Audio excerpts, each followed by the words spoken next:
Hello my future doctors. हाँ भाई, कैसे हो सारे? कैसे हो? हाँ, लास्ट बार जब हम मिले थे तो हमने बातें की थी। हमने यहाँ से स्टार्ट किया था। हमने यहाँ से स्टार्ट किया था। हमने किया था हमने सबसे पहले किया था हमने वेक्टर के बारे में। वेक्टर्स क्या होंगे, है कि नहीं? फिर हमने किया था इन तीन क्वांटिटीज़ के बारे में, जो मेरी तीन फिजिकल क्वांटिटीज़ थी। एक स्केलर था, एक वेक्टर था, एक टेंसर था। इनके बारे में बात की थी। फिर हमने बात की थी कि हम क्या क्या करने वाले हैं। हमने ये तीन टॉपिक्स ये तीन टॉपिक्स थे, वेक्टर का इंट्रोडक्शन था, रिप्रेजेंटेशन ऑफ वेक्टर था, टाइप्स ऑफ वेक्टर था। ये हमने पहले वाली वीडियो में कवर कर लिया था। आज करेंगे हम क्या कवर? वेक्टर अलजेब्रा कवर करेंगे। प्लस कुछ प्रीवियस ईयर क्वेश्चंस देखेंगे। कुछ क्या देखेंगे? कुछ देखेंगे प्रीवियस ईयर क्वेश्चंस। ठीक है। फिर हमने किया था वेक्टर के बारे में। वेक्टर क्या होता है? जिसका मैग्नीट्यूड हो, डायरेक्शन हो, ऐसी चीज को मैं क्या बोलूंगा? वेक्टर बोल दूंगा। ऐसी चीज को मैं वेक्टर बोल दूंगा, है कि नहीं? अरे है कि नहीं? ऐसी चीज को वेक्टर बोल दूंगा। फिर हमने क्या किया था? वेक्टर को मैं रिप्रेजेंट कैसे करूंगा? एक ग्राफिकल मेथड होगा, एक मैथमेटिकल मेथड होगा। इन दोनों तरीके से हमने वेक्टर को रिप्रेजेंट किया था। अरे याद है वो 5i cap plus 6j cap plus 7k cap, ये मैंने इस तरह से वेक्टर को वो किया था मैथमेटिकली, है कि नहीं? है कि नहीं? फिर हमने क्या किया था? फिर ये क्वेश्चन था जो पेंडिंग था। ये क्वेश्चन था जो मैंने बोला था कि कमेंट सेक्शन में देना है इसका आंसर। ये क्या था? इस क्वेश्चन को आज करेंगे। ये किया था वेक्टर को कैसे रिप्रेजेंट करूंगा मैं? F vector is equals to,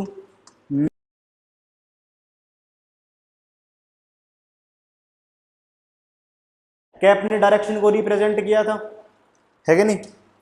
फिर हमने क्या किया था? फिर वही ग्राफिकल मेथड से रिप्रेजेंट किया था। ये था जो टाइप ऑफ वेक्टर थे, कंपोनेंट्स ऑफ वेक्टर होगा था। ये क्वेश्चन किया था एंड में। और ये क्वेश्चन ध्यान आया? यही क्वेश्चन तो किया था हमने एंड में। हाँ, आज यहां से करेंगे। आज स्टार्ट करेंगे वेक्टर अलजेब्रा से, यानी कि जो मेरे वेक्टर्स हैं उनको मैं ऐड कैसे करूंगा, उनको मैं सब्ट्रैक्ट कैसे करूंगा, उनको मल्टीप्लाई कैसे करूंगा। ठीक है? अरे आई बात समझ? आज यहां से शुरू करेंगे, addition of vector, subtraction of vector और मल्टीप्लिकेशन ऑफ वेक्टर्स। ठीक है? देखो, सबसे पहले बात करूंगा कि मैं किसी भी, क्या बात करेंगे कि अगर कोई भी मेरे दो वेक्टर्स हैं तो उन दो, ठीक है, दोनों वेक्टर का एडिशन कैसे होगा। देखो, तरीके दो हैं वेक्टर को ऐड करने के, दो तरीके हैं, सब्ट्रैक्ट करने के भी दो तरीके हैं, मल्टीप्लाई करने के भी दो तरीके हैं। ठीक है? सबसे पहले बात करेंगे कि अगर मेरे जो वेक्टर्स हैं, अगर वो वेक्टर्स मेरे यूनिट वेक्टर की फॉर्म में हो, अगर वो वेक्टर्स मेरे यूनिट वेक्टर की फॉर्म में हो, तो देखो क्या कहानी होगी। देखो, कुछ नहीं करना।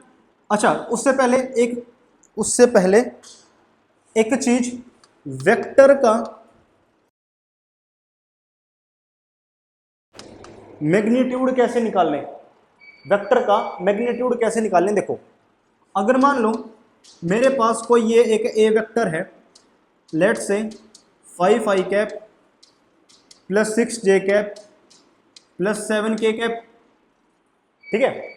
मान लो कोई ये वेक्टर है और वो पूछ ले कि मैग्नीट्यूड ऑफ ए वेक्टर कितना होगा, मैग्नीट्यूड ऑफ ए वेक्टर कितना होगा। देखो कुछ नहीं करना, जो भी ये एक्स के, वाई के और जेड के, अरे यही तो है, एक्स डायरेक्शन में 5 यूनिट्स था, फिर मेरा क्या था, वाई डायरेक्शन में 6 यूनिट्स था, जेड डायरेक्शन में 7 यूनिट्स था। इनका मतलब यही तो होगा, इनका मतलब यही तो होगा। यानी कि अब इनका अगर वो बोल दें इनका कि मैग्नीट्यूड निकाल लो इस वेक्टर का, तो क्या होगा, कुछ नहीं करना, अंडर द रूट जो ये x का जो कोफिशिएंट है या x में जो मैग्नीट्यूड है इसका स्क्वायर, y में जो मैग्नीट्यूड है इसका स्क्वायर, प्लस z में जो मैग्नीट्यूड है इसका स्क्वायर, और पूरे का अंडर रूट है कि नहीं। यानी कि मैग्नीट्यूड ऑफ ए कितना आ जाएगा, under the root 25 plus 36 plus 49, है कि नहीं, यही होगा। यानी कि मैग्नीट्यूड किसके बराबर आ जाएगा, अंडर द रूट, ऐड करो 9 और 6 15, 15 और 5 पूरे 20, कैरी 2 4 7 9 2 11, यानी कि अंडर रूट 110, है कि नहीं, अंडर रूट 110, यही तो होगा।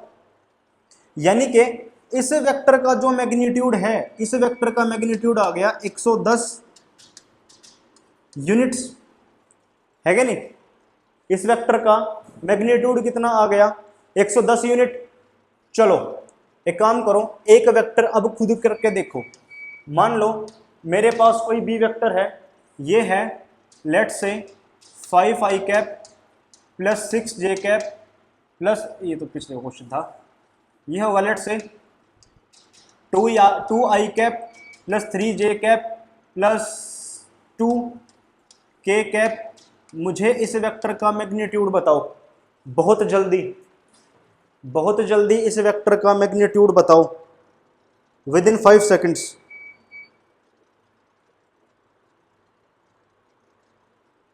ठीक है, हो गया होगा, ठीक है।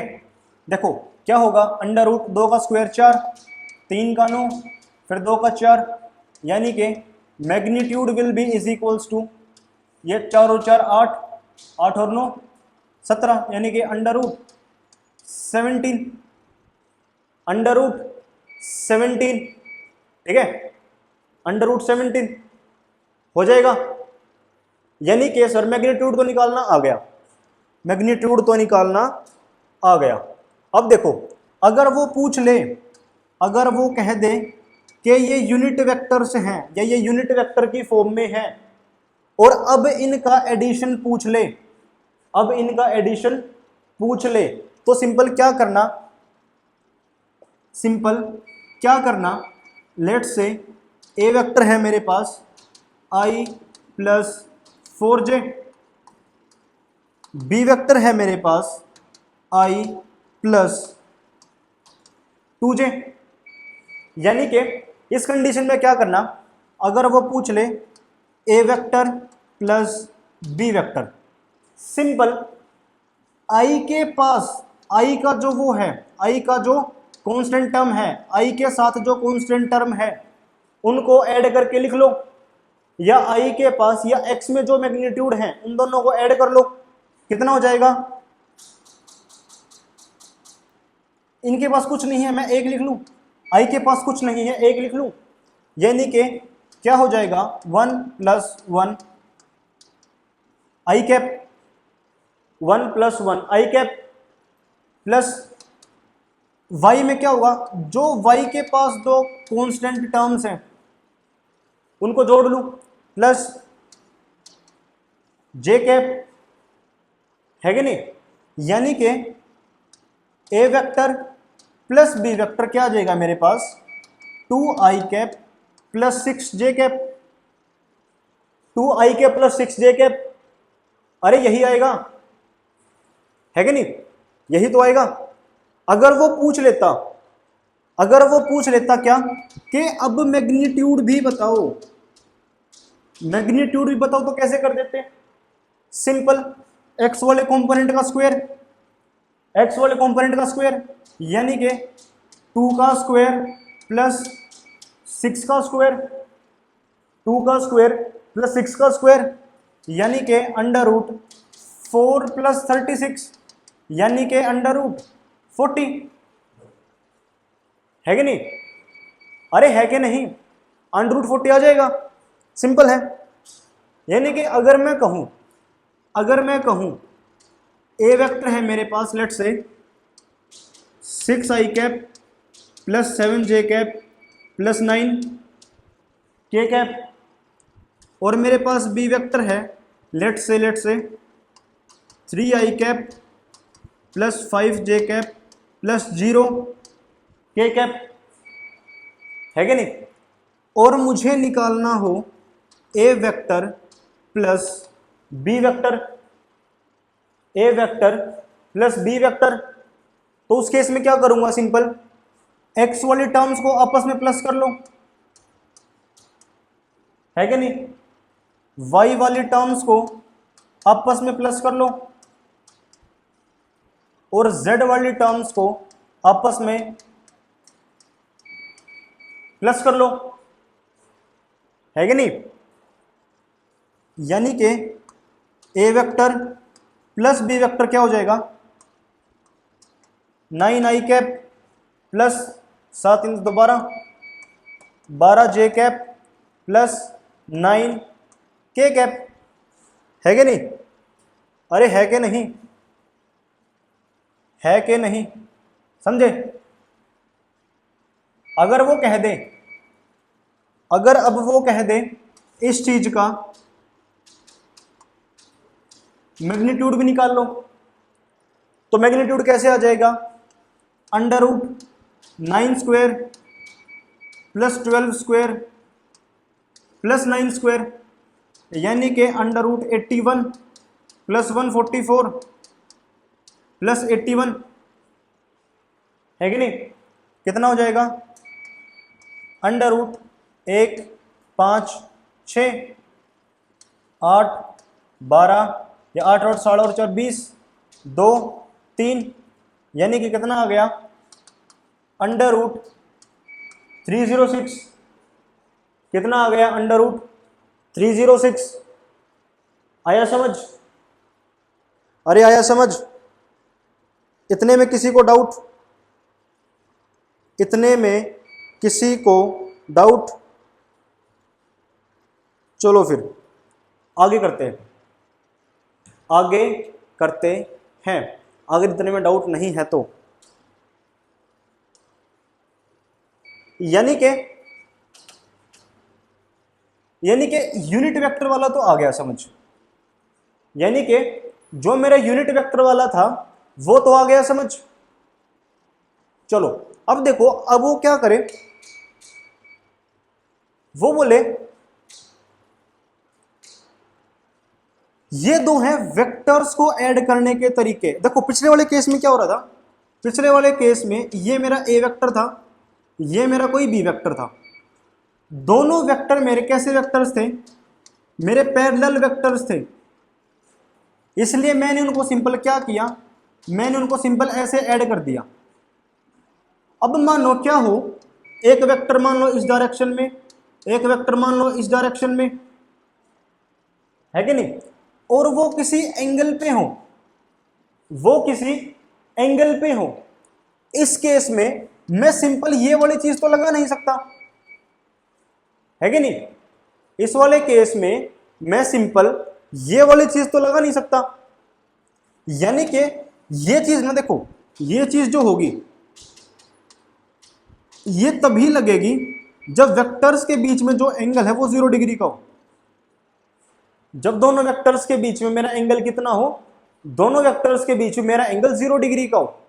अगर एंगल 0 डिग्री नहीं है, अगर एंगल मेरा 0 डिग्री नहीं है, उस केस में क्या करूंगा, उस केस में मेरे पास ये दो फॉर्म्स होंगी, triangle law of vector addition और parallelogram law of vector addition. Plus वो जो फॉर्म थी इससे पहले हम जो फॉर्म करके आए हैं वो असल में इन दोनों का ही क्या है, इन दोनों का ही वो स्पेशल केस है, इन दोनों का वो क्या है, वो स्पेशल केस है। मैं दिखाऊंगा कैसे,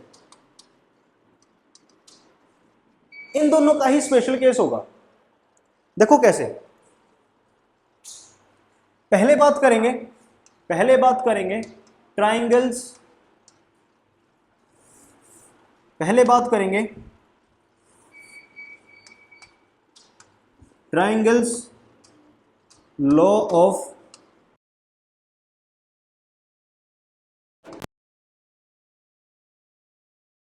एडिशन। ठीक है, सबसे पहले बात करेंगे triangle law of vector addition. देखो क्या करें,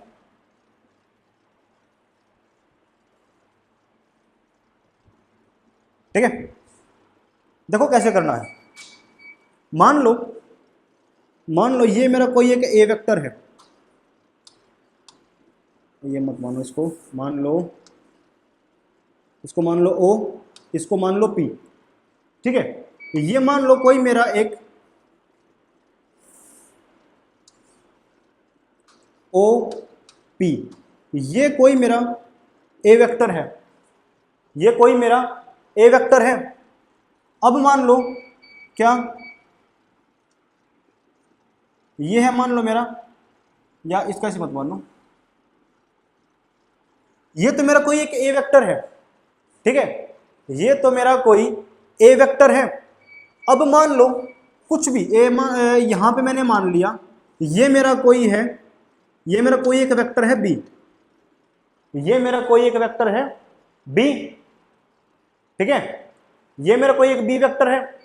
क्या करूं मैं इस वेक्टर को डिस्प्लेस करा के, मैं इस वेक्टर को डिस्प्लेस करा के क्या करूं, मैं इस वेक्टर को डिस्प्लेस करा के ये यहां लेके आ जाऊं।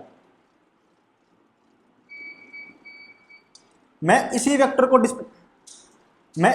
को डिस्प्लेस करा के यहां लिख दूं, यहां लिख दूं। अगर मैं इसको यहां लिख दूंगा तो क्या हो जाएगा, ये हो जाएगा पी बी। ये पी बी मत मानो, इसको कुछ भी मान लो, इसको मान लो ये हो जाएगा मेरा, ये हो जाएगा मेरा क्यू मान लो मैं इसको, ये हो जाएगा मेरा बी वेक्टर।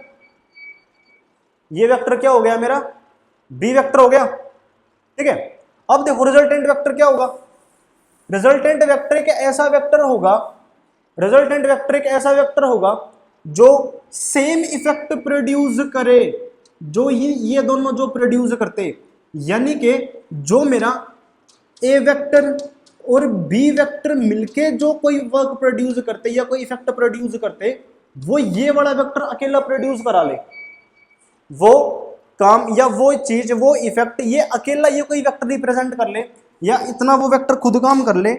यानी कि इस केस में मैं इस वेक्टर को बोल दूंगा क्या, resultant vector.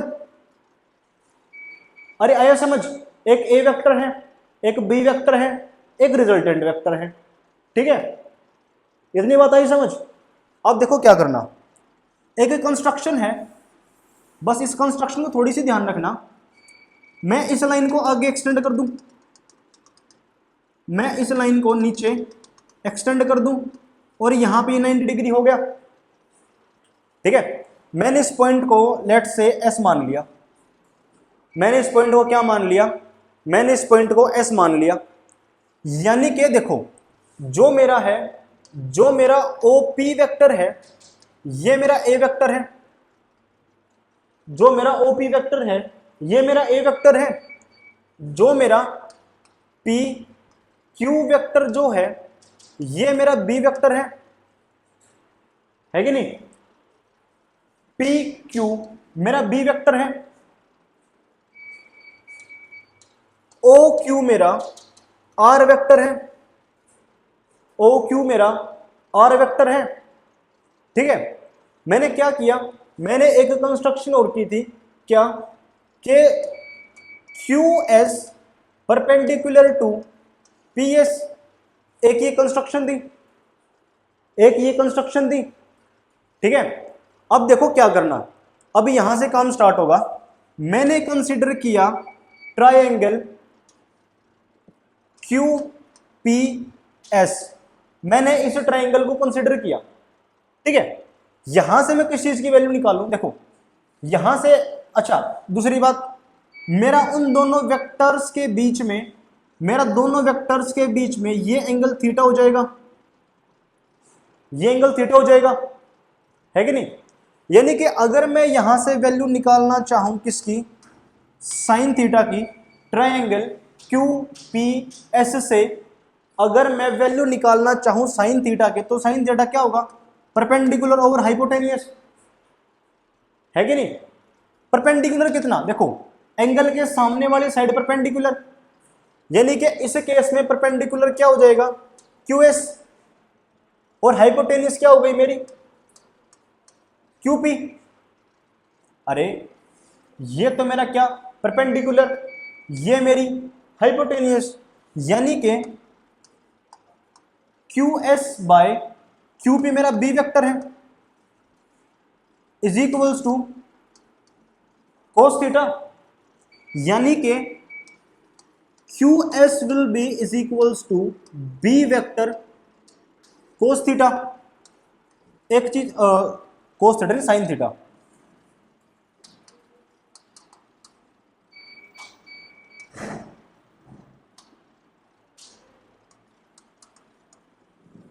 B vector sine theta, है कि नहीं। अब सिमिलरली अगर मैं यहां से निकालना चाहूं कोस थीटा, वो क्या हो जाएगा, base upon hypotenuse, base upon hypotenuse, base कितना, बेस क्या हो जाएगा मेरा पी एस, बेस क्या हो गया मेरा पी एस, और हाइपोटेनियस कितनी है मेरी, क्यू पी, हाइपोटेनियस क्या है मेरी, क्यू पी, है कि नहीं। यानी कि यहां से मैं कोस थीटा क्या लिख लूं, कोस थीटा किसके इक्वल होगा, पीएस क्या है मेरा, पीएस को पीएस छोड़ दो, कुछ है ही नहीं। क्यूपी क्या है मेरा, क्यूपी दोबारा मेरा बी वेक्टर है, क्यूपी मेरा बी वेक्टर है, यानी कि यहां से पीएस की वैल्यू क्या आ गई, ये आ गई बी वेक्टर कोस थीटा, है कि नहीं। एक इसको इक्वेशन नंबर 1 मान लो, इसको इक्वेशन नंबर 2 मान लो, ठीक है।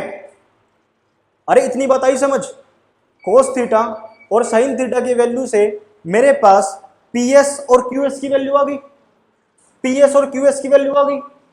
अब देखो आगे क्या करना,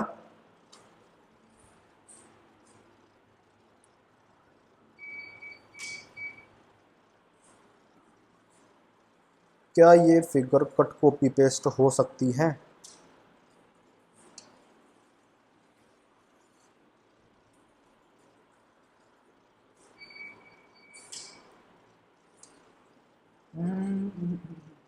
चलो यही करते हैं,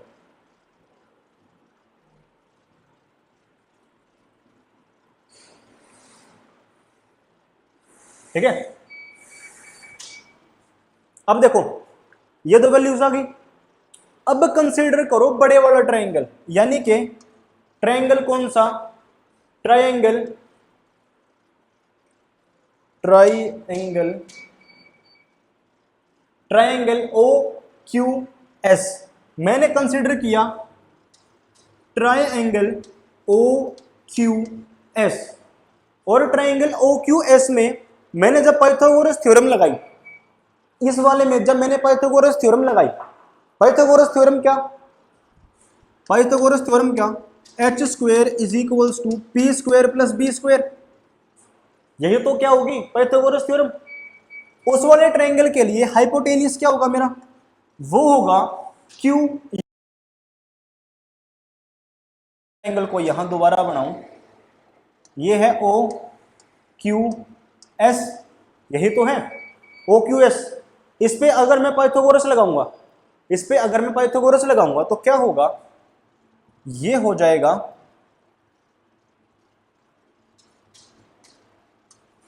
ओ क्यू का स्क्वायर, ये क्या है, ये मेरे पास क्या थी, हाइपोटेनियस थी, will be equals to, angle यहां पे था यानी कि क्यू एस का स्क्वायर, क्यू एस का स्क्वायर प्लस ओ एस का स्क्वायर,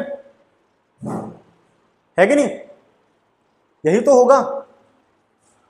ओ क्यू मेरे पास क्या है, ओ क्यू तो मेरे पास क्या है, रिजल्टेंट वेक्टर है, रिजल्टेंट वेक्टर है, यानी कि R square will be equals to Q S क्या है, क्यू एस क्या है, क्यू एस की वैल्यू मेरे पास ये है बी साइन थीटा, यानी कि क्यू एस की बजाय मैं क्या वैल्यू पुट कर लूं, बी साइन थीटा।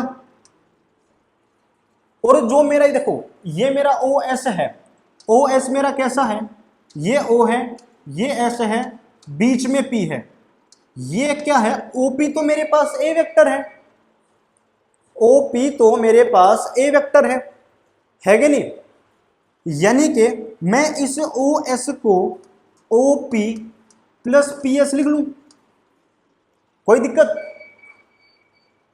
कोई दिक्कत, यानी कि R square will be equals to B sine theta का होल स्क्वायर प्लस ओपी कितना है, ओपी कितना है, ओपी तो ए वेक्टर है, प्लस पीएस कितना है, पीएस मेरे पास है क्या, बी कोस थीटा, अरे है कि नहीं,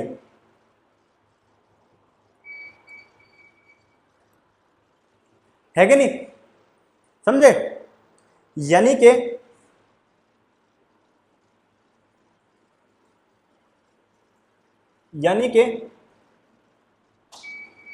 क्या हो जाएगा, अब मेरे पास देखो अगर मैं इस चीज को सोल्व करूं, R square will be equals to B square sine square theta, B square sine square theta, इसको ओपन कर लिया, प्लस ये क्या होगा, A square plus B square cos square theta 2a या 2ab कोस थीटा, अरे इसके ऊपर आइडेंटिटी लग गई,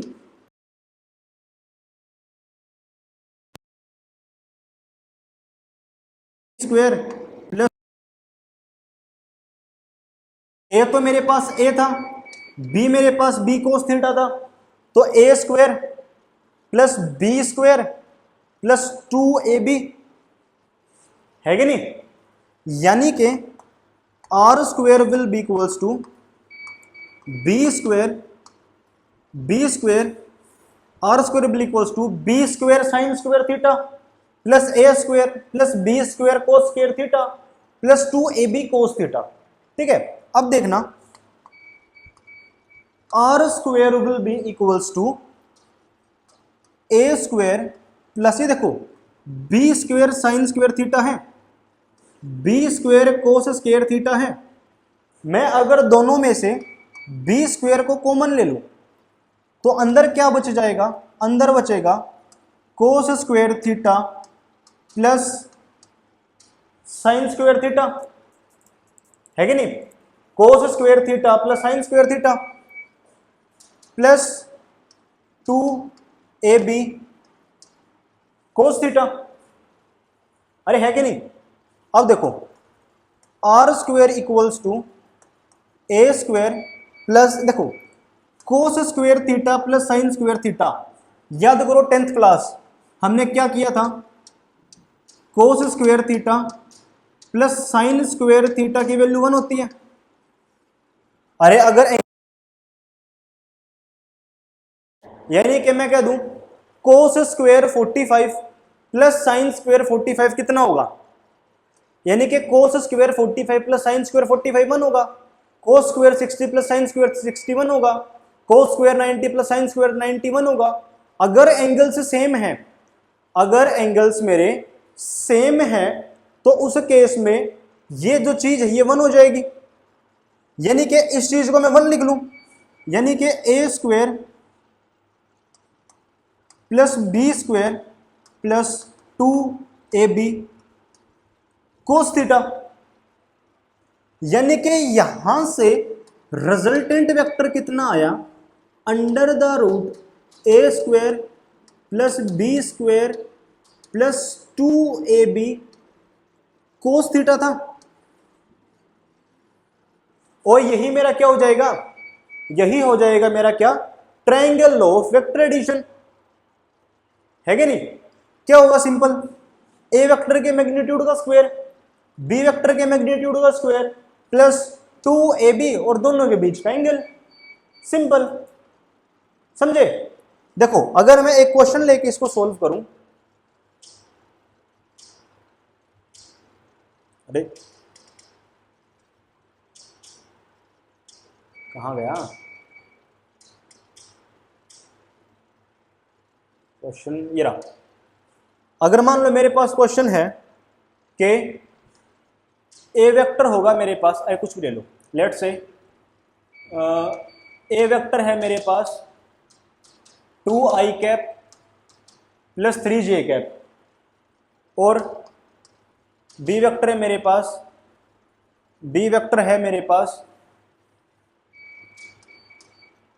लेट से 4i cap plus 2j cap, और थीटा दोनों के बीच में है लेट से 60 डिग्री, ठीक है। और उसने पूछ लिया कि मुझे ए वेक्टर प्लस बी वेक्टर बताओ। अब उसने एंगल दे दिया, अब उसने एंगल दे दिया, यानी कि अब मैं वो स्टार्टिंग वाला काम तो नहीं कर सकता जो मैंने स्टार्टिंग में किया था, एक्स एक्स वाले कंपोनेंट को जोड़ दिया, वाई वाई वाले कंपोनेंट को जोड़ दिया, वैसा तो हो नहीं सकता, क्योंकि अब इसमें एक एंगल है। देखो अब कैसे करेंगे, अब ट्रायंगल ऑफ वेक्टर एडिशन लगा लूं, मैं अभी पढ़ के आया था ट्रायंगल ऑफ वेक्टर एडिशन। क्या होगा, resultant vector will be equals to A square plus B square plus 2ab cos theta, है कि नहीं, यही होगा। करो, मैग्नीट्यूड ऑफ ए कितना होगा, मैग्नीट्यूड ऑफ ए वेक्टर कितना होगा, ये होगा अंडर द रूट 4 प्लस 9, यानी कि ये हो जाएगा। बी वेक्टर कितना होगा, ये हो जाएगा 16 प्लस 4, यानी कि अंडर रूट 20, है कि नहीं, यही होगा 16 प्लस 4 20, यानी कि रिजल्टेंट वेक्टर क्या होगा मेरा, अंडर रूट 13 का स्क्वायर, 13 अंडर रूट 20 का स्क्वायर, अंडर रूट 20 का स्क्वायर, यानी कि सिर्फ 20 plus 2 into under root 13 into under root 20 और कोस 60 डिग्री, यही तो होगा। यानी कि आर मेरा इक्वल्स टू होगा, ये कितना हो जाएगा, ये हो जाएगा 33 प्लस 2 इंटू, ये देखो मैं ना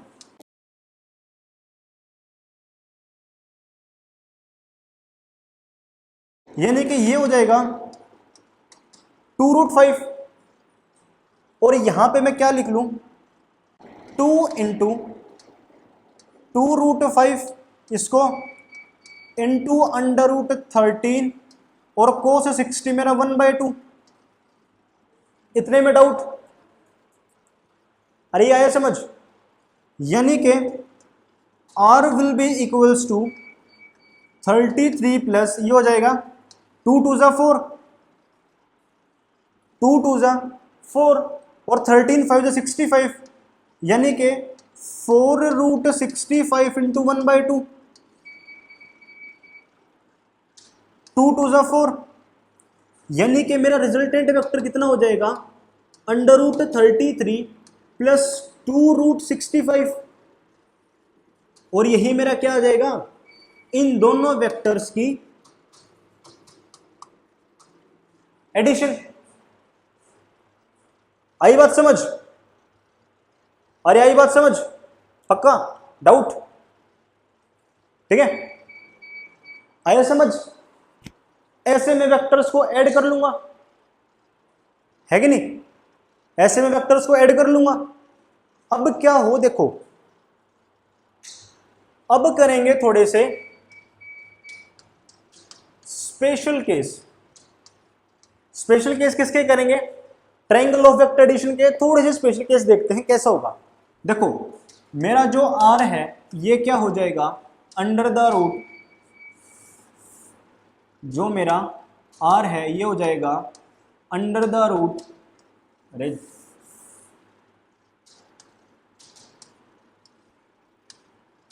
ए square plus B square plus 2ab cos theta. और कोस थीटा क्या था? उन दोनों वेक्टर्स के बीच का एंगल ही तो मेरा थीटा था, है कि नहीं? यही तो था। अब देखो सबसे पहला केस, मान लो दोनों वेक्टर्स के बीच में जो एंगल था लेट से वो 0 डिग्री हो गया। लेट से वो क्या हो गया, वो मेरा 0 डिग्री हो गया। 0 डिग्री होने का मतलब क्या है, यानी कि ये मेरा ए वेक्टर और ये मेरा क्या, ये मेरा बी वेक्टर। दोनों वेक्टर कैसे हैं? पैरेलल वेक्टर्स हैं, वेक्टर्स हैं। यानी कि इस केस में क्या हो जाएगा, इस केस के लिए मेरा जो रिजल्टेंट वेक्टर है वो क्या हो जाएगा, A square plus B square cos 0 degree, है कि नहीं? कोस 0 कितना, कोस 0 कितना, कोस 0 डिग्री मतलब 1। A square plus B square plus 2ab, है कि नहीं? और ये किस चीज का फॉर्मूला बना, A square plus B square plus 2ab। A square plus B square plus 2ab किसका फॉर्मूला? ये है सर ए प्लस बी का होल स्क्वायर। यानी कि मैं स्क्वायर से अंडर रूट काट दूं, यानी कि रिजल्टेंट वेक्टर कितना आया, ए प्लस बी, जो हमने कुछ देर पहले किया था, जो हमने कुछ देर पहले किया था, है कि नहीं? यानी कि अगर मेरे दो वेक्टर्स पैरेलल हैं तो मैं उनको सिंपल ऐड कर दूं, मैं उनको सिंपल ऐड कर दूं, यही तो मतलब है इनका। आया समझ? अरे आया समझ, आया समझ? चलो देखते हैं स्पेशल केस नंबर 2। दूसरा स्पेशल केस क्या होगा, अगर मान लो एक वेक्टर ऐसे, ये मान लो मेरा ए वेक्टर है, ये मान लो मेरा ए वेक्टर है और ये मान लो मेरा बी वेक्टर है। दोनों वेक्टर मेरे कैसे हैं, दोनों वेक्टर्स हैं मेरे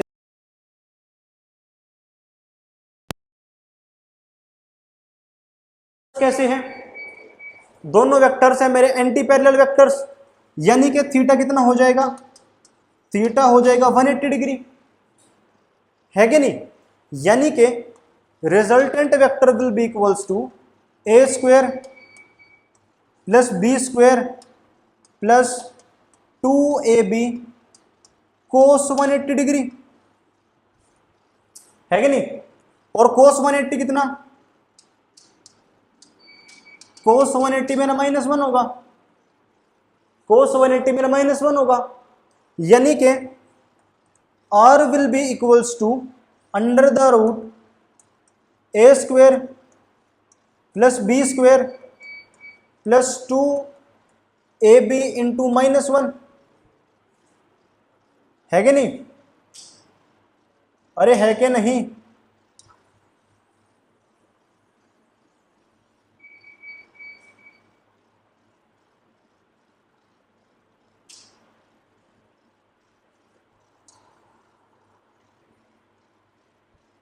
है कि नहीं? ये चीज हो जाएगी। यानी कि 180 को मैं -1 लिख लूं, यानी कि r will be equals to under the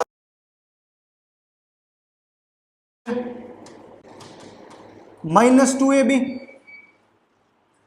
-2ab, यानी कि r will be equals to under the root a square. अच्छा, ये आइडेंटिटी किसकी बन गई? ये आइडेंटिटी क्या बन गई? a माइनस बी का whole square, a square plus B square minus 2ab, यानी कि ये आइडेंटिटी मेरी फॉर्म हो गई किसकी? a माइनस बी का whole square. r will be equals to a minus B का होल स्क्वायर, और स्क्वायर से अंडर रूट कैंसिल आउट, यानी कि r will be equals to a vector minus b vector. है कि नहीं? अरे है कि नहीं? पक्का?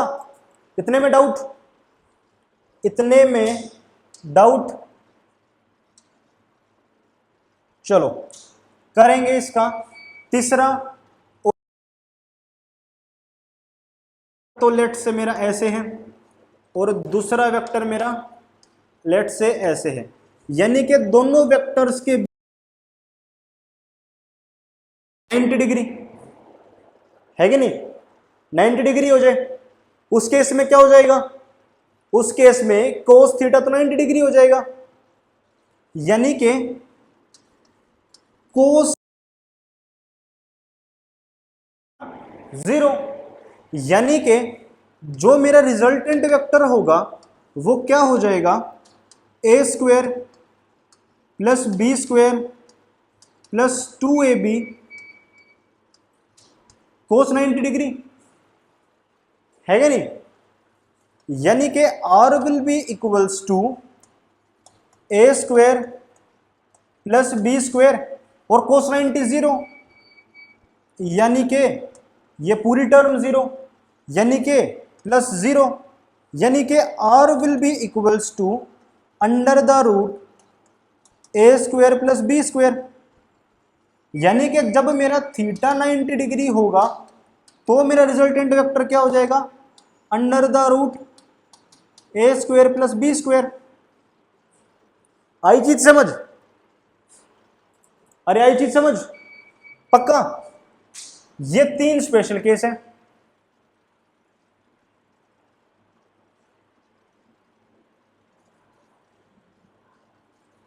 ये 3 स्पेशल केस होंगे, यानी कि जब मेरे वेक्टर पैरेलल होंगे तो रिजल्टेंट तो मेरा क्या हो जाएगा? a plus B. जब मेरे वही वेक्टर्स एंटी पैरेलल हो गए, यानी कि थीटा जब 180 हो गया तो मेरा r कितना हो जाएगा? a minus B. और वही अगर मेरे जो वो दोनों वेक्टर्स हैं, यानी कि अगर मेरे वो जो दोनों वेक्टर्स हैं अगर वो पैरेलल हो गए, परपेंडिकुलर हो गए, परपेंडिकुलर के केस में मेरा थीटा कितना हो जाएगा? 90 डिग्री, यानी कि उस केस में रिजल्टेंट कितना होगा? Under the root a square plus B square, है कि नहीं? इतनी बात आई समझ? इतनी बात आई समझ? चलो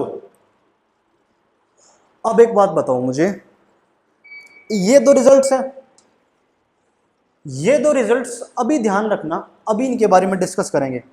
वो क्वेश्चन याद है कि क्या करंट मेरा स्केलर है या क्या करंट मेरा वेक्टर है? क्वेश्चन याद था? अभी जो सबसे पहली स्लाइड में जो क्वेश्चन था, देखो उसके बारे में सुनो। उसकी कहानी क्या है?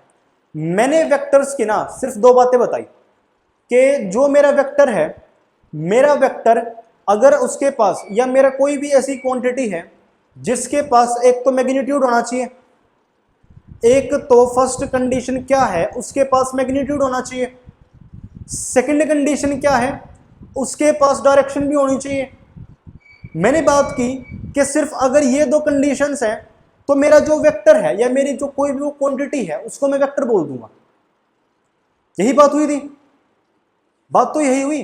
अगर उसके पास मैग्नीट्यूड है और उसके पास डायरेक्शन यानी कि वेक्टर है, लेकिन उसमें एक चीज और भी है।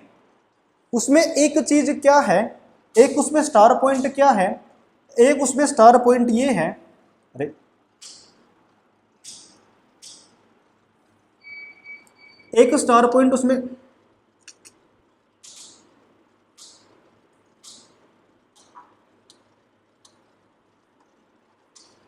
एक स्टार पॉइंट क्या है, उसके पास मैग्नीट्यूड है और डायरेक्शन है, तो यानी कि वो क्या है, वो वेक्टर है। ये चीज अधूरी है, ये चीज अधूरी है। पूरी चीज क्या है, उसको एक चीज और, उसको लॉ ऑफ वेक्टर एडिशन को भी फॉलो करना पड़ेगा। यानी कि जो मेरे ये तीन लॉ थे, r is equals to A plus B, R is equals to A minus B, और r is equals to under root A square plus B square, ये कब था, जब थीटा इक्वल्स टू 0। ये कब था, थीटा इक्वल्स टू 180। और ये कब था, थीटा इक्वल्स टू 90 डिग्री। ये तीन जो मेरे लॉ हैं, लॉ ऑफ वेक्टर एडिशन, उसको ये चीज भी फॉलो करनी पड़ेगी। अगर उसने ये चीज फॉलो नहीं की तो मैं उसको वेक्टर नहीं बोलूंगा। आई बात समझ। यानी कि अगर मेरी वेलोसिटीज हैं, यानी कि मैं कह दूं मेरे पास दो वेलोसिटी हैं, एक वेलोसिटी है मेरे पास लेट से 3 मीटर पर सेकंड, और एक मेरे पास वेलोसिटी है लेट से 4 मीटर पर सेकंड, है कि नहीं।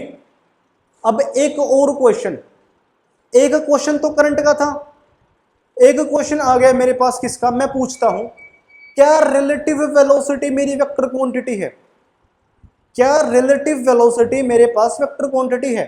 देखो मैंने बोला सर वेलोसिटी वेक्टर क्वांटिटी है, यानी कि रिलेटिव वेलोसिटी वेक्टर क्वांटिटी है ना, है कि नहीं, नहीं, रिलेटिव वेलोसिटी एक वेक्टर क्वांटिटी नहीं है। क्यों, वो ये देखो, देखो रिलेटिव वेलोसिटी वेक्टर क्वांटिटी क्यों नहीं है। ये केस था, अगर ये वेक्टर होता, अगर ये वेक्टर होता, यानी कि देखो वेलोसिटी एक वेक्टर क्वांटिटी है, वेलोसिटी एक वेक्टर क्वांटिटी है, लेकिन बात है रिलेटिव वेलोसिटी की। अगर मान लो ये है 3 मीटर पर सेकंड, ये है मेरा 4 मीटर पर सेकंड, अगर इनकी रिलेटिव वेलोसिटी मेरी वेक्टर क्वांटिटी होती तो दोनों वेक्टर्स के बीच का एंगल कितना है, 0 डिग्री। यानी कि मेरे पास रिजल्टेंट, मेरे पास रिजल्टेंट क्या आ जाता, a प्लस बी। यानी कि इनकी रिलेटिव वेलोसिटी क्या हो जानी चाहिए थी,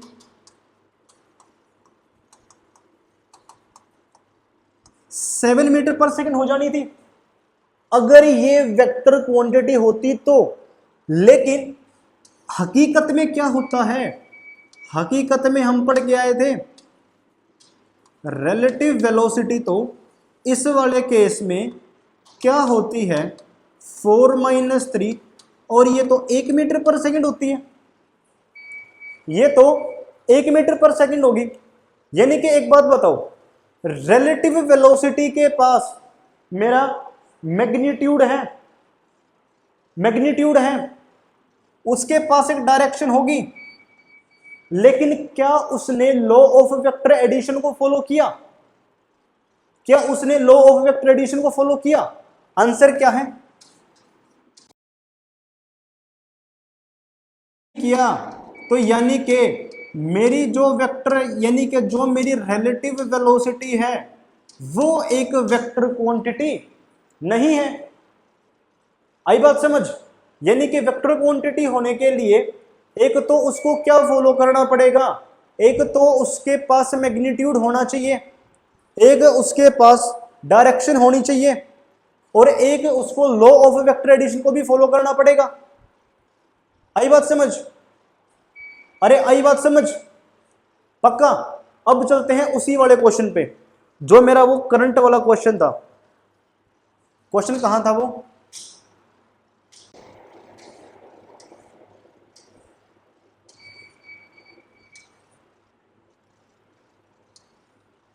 ये रहा। क्या करंट एक वेक्टर, अब खुद सोचो, करंट के पास एक क्या है, मैंने बोल दिया 6 एम्पियर, उसके पास मैग्नीट्यूड है। सर्किट में करंट कहां से कहां फॉलो करता है, मान लो ये कोई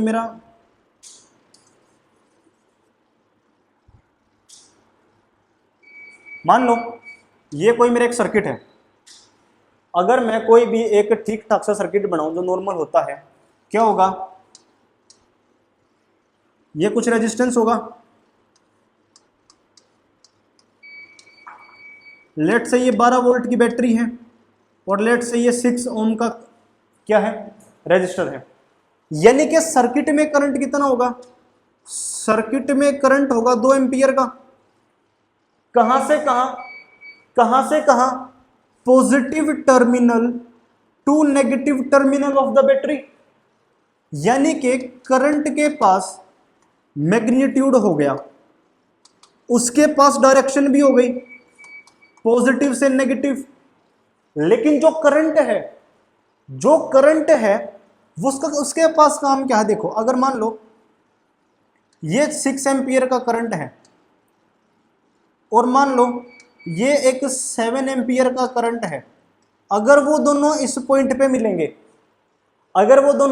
पे मिलेंगे और यहां से एक करंट आउटवर्ड जाएगा, ये करंट कितना होगा, 6 + 7 एम्पियर। यानी कि इनका जो रिजल्टेंट था वो 6 + 7 = 13 एम्पियर आया था। लेकिन याद करो, जब दोनों एंटी पैरेलल वेक्टर्स होते थे तो दोनों तो a- भी होते थे, यहां तो a+ भी हो रहे हैं। यानी कि करंट जो है ये क्या फॉलो नहीं करता, ये लॉ ऑफ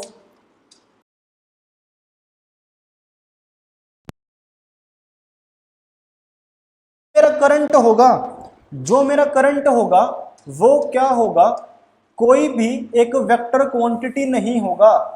करंट यानी कि मेरा कैसा हो जाएगा, करंट हो जाएगा यानी कि मेरा SCALER, स्केलर क्वांटिटी होगा, वेक्टर क्वांटिटी मेरा करंट नहीं होगा। आई बात समझ, ठीक है। तो चलो आज के लिए इतना ही रखते हैं, लेकिन 2 क्वेश्चन होमवर्क के लिए लिख लो अभी।